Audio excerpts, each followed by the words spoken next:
I sold your house to teach you a lesson about respect, my stepmother sneered over the phone. The new owners move in next week.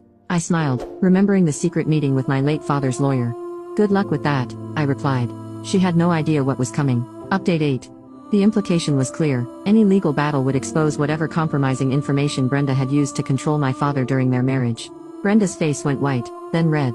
She turned to her real estate agent. Call my lawyer now. While the agent stepped out to make the call, Miss Patel addressed the Kellys apologetically. I'm very sorry, but we cannot proceed with this closing. The seller does not have legal title to the property. Jonathan Kelly looked understandably upset. We've already given notice on our apartment. We're supposed to move in next week. I felt a pang of sympathy for the couple caught in the middle of this drama. Mr. and Mrs. Kelly, I apologize for the situation. You should know that I have no intention of keeping you from the home you've chosen. If you're still interested as the actual owner, I would be happy to sell you the property directly. Mrs. Kelly blinked in surprise. You would? Of course. We can discuss terms that would be fair to everyone, except perhaps Miss Campbell's commission, I added, unable to resist the small dig. Brenda's lawyer arrived within 20 minutes, a different attorney than the one who had accompanied her to the will reading. This one was older, with the harried look of someone called away from important work for an emergency. After reviewing the documents, he pulled Brenda aside for a whispered conference in the corner. I couldn't hear the specific words, but the increasingly desperate tone of Brenda's responses told me all I needed to know. Her lawyer was confirming what Harrison had said. She had no legal claim to the house. When they returned to the table, Brenda's lawyer addressed the room. My client needs time to review her options. We request that all parties suspend any further action regarding this property until we've had a chance to examine these documents more thoroughly. Of course.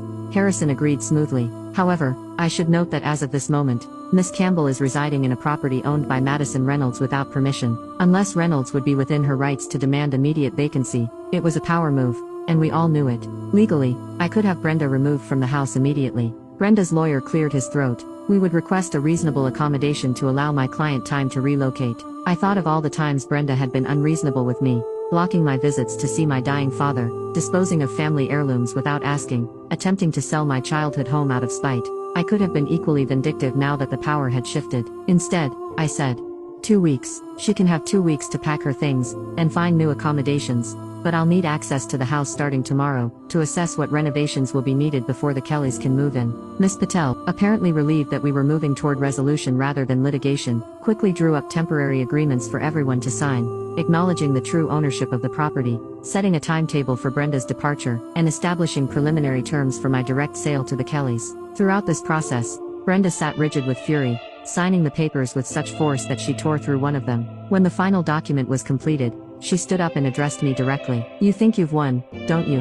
You have no idea what your father was really like. The things he did, the secrets he kept. He wasn't the saint you think he was. I never thought he was a saint, I replied calmly. He was human. He made mistakes, marrying you being chief among them. But he was a good man who loved his family, and tried to protect what mattered. This isn't over, she hissed, gathering her designer purse and coat. Actually, Brenda, it is, I said, standing to face her. The house is mine. Your game is finished. And in 2 weeks, you'll be nothing but an unpleasant memory in our family history. She stormed out, her real estate agent hurrying after her with apologies streaming from her lips. The Kellys remained looking shell-shocked by the drama they'd witnessed. Does this sort of thing happen often in Boston real estate? Jonathan asked weakly. Harrison chuckled. Only when exceptionally devious people meet exceptionally good planning. We spent the next hour discussing the terms of sale with the Kellys, who were surprisingly understanding once they realized they could still purchase the house they'd fallen in love with, and at a slightly lower price now that Brenda's commission was out of the equation. As we left the title company,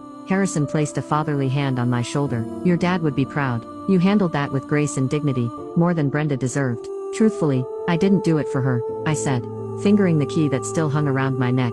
I did it for Dad and for myself. Some battles aren't worth fighting, not when you've already won the war. The next day, armed with my original key, and the legal documents confirming my ownership, I returned to the house that had been my home for the first 18 years of my life. Brenda's car was gone. Presumably, she was out searching for a new place to live, or consulting with her lawyer about non-existent loopholes. I stood on the front steps for a long moment, tracing the familiar pattern of the leaded glass in the door's window. Then, I inserted the key that had been in my family for generations, turned it in the lock, and stepped inside to reclaim my birthright. 2 weeks after the showdown at the title company, I stood in the empty foyer of my family home, listening to the echo of the front door closing behind Brenda for the final time. She had departed with as much drama as she'd lived, hiring an excessive number of movers, making pointed comments about items she was generously leaving behind, and finally delivering a sealed envelope that she claimed contained the truth about your father. I had accepted the envelope politely, waited until she was gone, and then promptly dropped it unopened into the fireplace in the library, one of the few original features she hadn't managed to destroy during her redecorating frenzy. Whatever truth Brenda thought would hurt me, didn't matter anymore. I had my own truth, confirmed by Dad's actions, and his final letter. The house felt simultaneously familiar and foreign. The bones were the same, the grand staircase, the high ceilings, the distinctive crown moldings that had survived Brenda's modernization efforts, but the spirit had been altered by her cold white paint, the removal of built-in bookshelves, and the replacement of antique fixtures with trendy modern alternatives.